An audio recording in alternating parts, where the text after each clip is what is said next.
السلام عليكم ورحمة الله وبركاته. ناس كتير بتسألنا وبتقول لنا ان معاهم ازازة برفيوم في البيت مش عارفين يستخدموها بسبب ان البخاخ بايظ. بص، احنا هنتكلم باذن الله عن طريقة صغيرة خالص نقدر نعملها في البيت، وده في حالة ان البخاخ او السوستة بتاعت البخاخة مش تالفة او مش بايظة خالص، ان هي تكون بتشتغل بتطلع وتنزل معانا تمام، ما تبقاش تالفه خالص. طب احنا هنعمل ايه لو بخاخه واقفه مننا خالص ومش عايزه تشتغل واحنا حاسين انها مش بايظه، يعني السوسته بتطلع وتنزل؟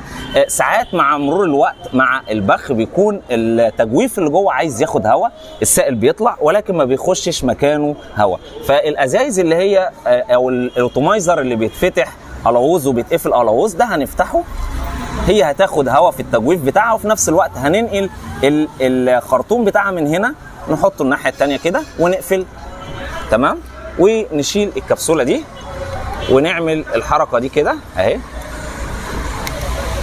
ونتاكد انها طلع السائل منها ونقفل تاني ونجرب باذن الله البخاخه تشتغل معانا. ما اشتغلتش من اول كام مره هنخبط عليها كده كم مره بسرعه ولكن مش جامد عشان ما نبوظش السوسته تمام، وهتشتغل معانا. ده برضو بنعمل نفس الحركه في الازايز الكبس، ولكن احنا في الازايز الكبس ما بنفتحش، بنشيل الكبسوله وهنجرب برضو كده اهو تمام، طلع السائل وهنقفل ونجرب كده شغال. لو ما اشتغلش هنخبط كم خبطه سريعه عليها هتشتغل معانا. طب احنا بنعمل كده ليه؟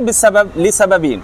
اول حاجه بيكون التجويف اللي جوه بسبب خروج السائل بيكون كبس هواء عايز ياخد هواء، فلما بنفتح البخاخه بتاخد هواء، ومكان السوسته بيكون عايز يتحرك، البليه اللي جوه بتكون وقفت بسبب تفاعل كيميائي الكحول مع الزيت العطري، البليه بتلزق مكانها او في التجويف مكانها، مش بتطلع وبتنزل مع الضغطه اللي هي بالشكل ده، البليه مش بتطلع وبتنزل. فلما بنديها كام خبطه باذن الله تشتغل معانا، وجربوها في البيت وباذن الله البخاخه تشتغل معاكم. ما تنساش تشير الفيديو، والسلام عليكم ورحمه الله وبركاته.